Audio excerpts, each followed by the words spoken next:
Welcome, guys. Hello. Hello. Congratulations for last night, by the way. Thank you. It's a bit surreal. I'm still processing. Did you enjoy it, though?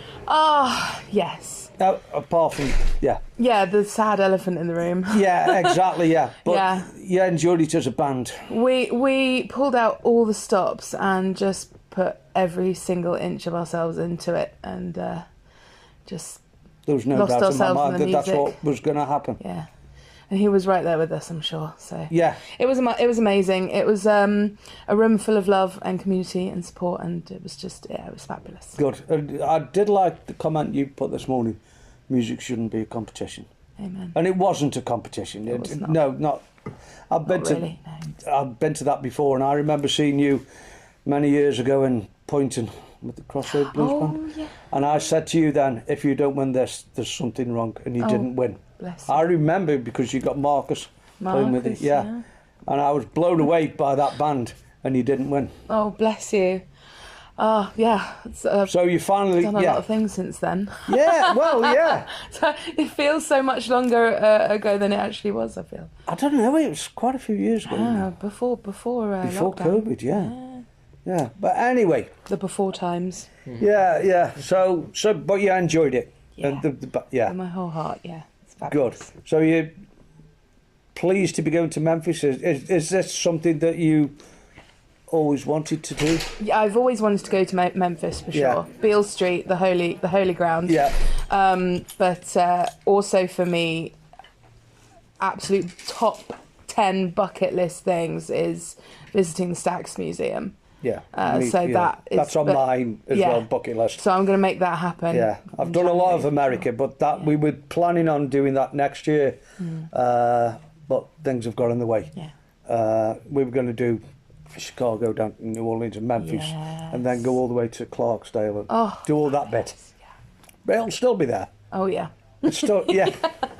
So tell me about this, how you got invited or roped in or dragged or just walked over hot coals to be on this album. I would say I was charmed into it more Charmed? than anything. Well, he's a very charming He chap. is very charming with his He was lovely baby this blue afternoon. eyes. Yes. I can't remember the first time I met Terry. I think it was when I was playing with Marcus. I'm not entirely sure, but we've been friends for a while, and then he would come up and jam, and he'd at several shows, especially at Area 88 with the Music Garden in Milton Keynes. He came up and jammed with us, and then he's also known Kev, my wonderful drummer, a very long Hickman, time. Yeah, Kev Hickman, and I got a message asking if I'd like to come down and be on this little. I didn't really process what a project it was. I was asked to come down and jam on an album, and so that was all so you knew surreal. about it. Yeah. Yeah, Terry wants me to go and sing on something. Hell yeah, whatever Terry wants, Terry gets.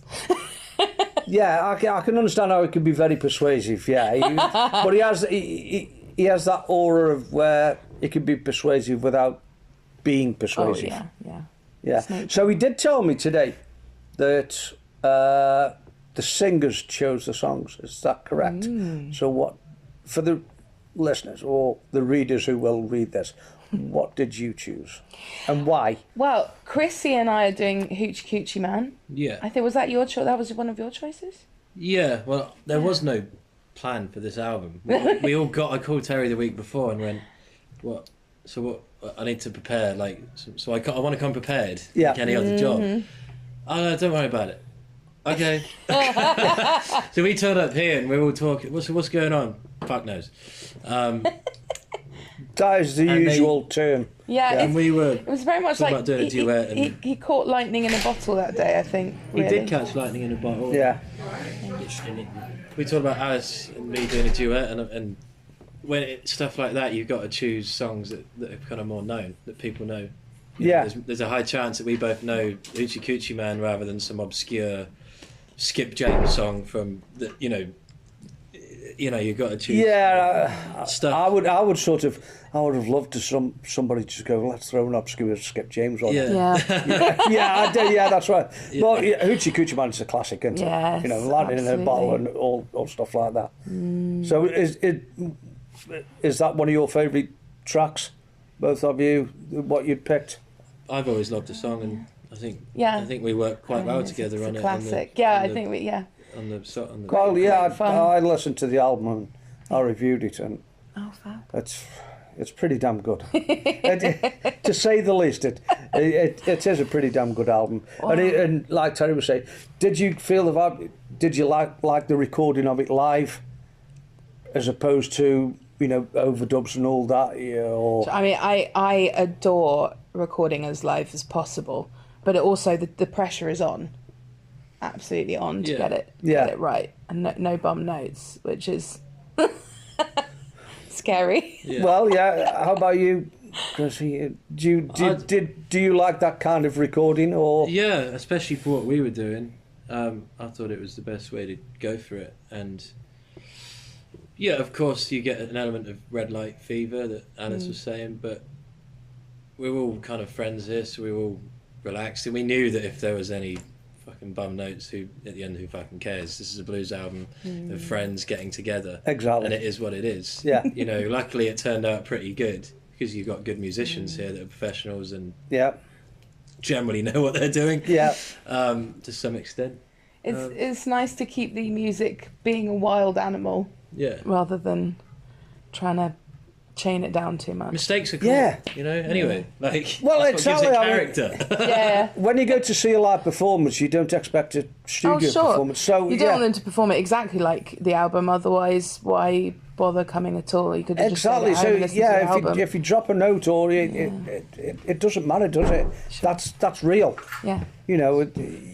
That's why people can do albums in studio, but it doesn't make it real. When you do it live, that's real. And to do an album, a studio album, live, would you do it again at the drop of a hat?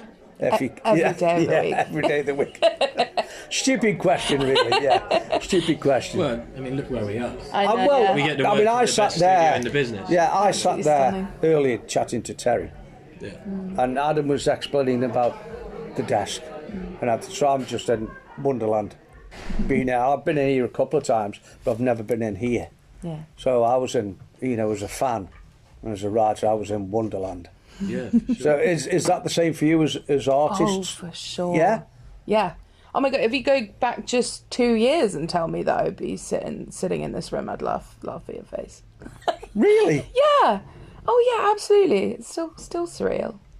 Yeah, just got to keep pushing the boulder up the hill. And... that's a lovely thing with Alice here. Is she doesn't take anything for granted, and all these opportunities, they're not expected, or we don't feel like we deserve to be here, or we're just so grateful that we are here. Yeah. And there's like a million musicians it would kill to record in this room. Yeah, absolutely. Yeah. So we obviously, we're just grateful for every opportunity we get, and especially these kind of opportunities. Yeah, they don't come. I suppose they don't come along all the time. No. So you've got to go. I feel that sometimes as being a bit of a writer and with the magazine, I shouldn't be doing this. I'm not good enough to do that. I can't play and I can't sing and I can't. But this is my passion. So the writing part. But then I look back, I shouldn't be doing this, really. I think it's that sort of imposter syndrome thing, isn't it? Where you sort of... sometimes I expect someone to turn up with a clipboard and tell me that they've figured me out. And figured me out and I've done it you're all wrong. making this all up as you go along. We've worked it out now. And I have figured it all out as I'm going along. Yeah. Usually with the help of a can of Stella or a whiskey or something like that. Yeah. But then it all comes together, and so, don't plan it too much. But if you're passionate... Then you're qualified, as far as I'm concerned. I've always been passionate and very enthusiastic. So, I hope that comes across through the mag, but that certainly comes across with performances. I've known Alice for quite a long time now, but everybody who's been on the album I've probably met once or twice before, and they all would feel the same, won't they? Absolutely. Definitely, yeah. I mean, you've got to love it. None of us are here for the money. Exactly. That's the same with the magazine. Yeah. If I was in that, if I was trying to make money out of it or make a living out of it, no. Yeah. There's people cleaning toilets get a lot more money than me. And Yeah. there's nothing wrong with cleaning toilets, by the way. Yeah. But no, Oh, they should get be well paid to do stuff like that. exactly. They get a weekly wage. I don't. Yeah, I hear that. Anyway, thank you so much. Are we doing an interview? We'll do that. Sorry. Thank you so much for coming in and chatting to me for a few minutes. 2 minutes. Put some snippets in. Absolutely, my pleasure. And add some stuff to the Terry interview. But thank you for taking the time. And thank you for helping to make a magnificent album. It really is a magnificent album. If you can go online and read my review on Blues Matters magazine, you will read what I think of the album. Oh, wonderful. I think Terry named it wrong though. It's called Living the Blues. It should be Winging the Blues. Winging the Blues. Well, Because the album good, was massively winging it. The gig in Ealing, the other Winging kind it. of launch gig, we Yeah. all turned up and went, what's the set? Don't know. What Dunno. we doing? Fuck knows. You know. So, and tonight, I turned up, what's going on? Don't know. don't know. And the set list literally says, Guitars, amps. the last song is called Everyone on Stage Together. For a jam. For a It jam. doesn't say a song. So that's we going to don't be know what we're jamming yet. a lengthy blues jam Yeah. of Yeah. sorts. Oh, yeah. Oh. Overlong Just harmonica and make guitar up lyrics solos. on the yeah. spot. I love Well, doing that. Harmonica and and saxon. Spontaneous Great. lyric writing. Yeah. Exciting. What could be better than that? Exactly. That's how gigs should finish. Oh, Oh, agreed. Yeah, because everybody go, fucking hell, can you Yeah. remember seeing that? I mean, that's the epitome of the spirit of the album, really, isn't it? If we were to get Yeah, up just- for the last just song wing and it. just Yeah. completely wing a whole brand new song that's never Well, been played the same way again. You've seen so many things on YouTube. I mean, I know you were on the Blues Cruise last year, Yeah. last year with me. And when I sat there when they said the All Star guest finale, and I'm going.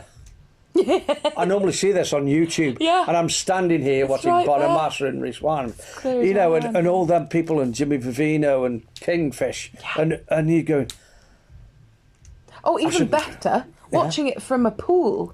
yeah, exactly, yes, I was bobbing around in the bobbing pool, around in the watching pool, yeah. Kingfish. I was sort of by where the sound guys were. I was standing by them, Yeah. and I was thinking, no, I should be in that pool really, but I'm trying to be professional and make notes, and I go, no, I can't I make notes threw in a pool. professionalism out the window, bobbing around. Well, after a while, especially towards the end, mine went out the window as well. It went to shark bait.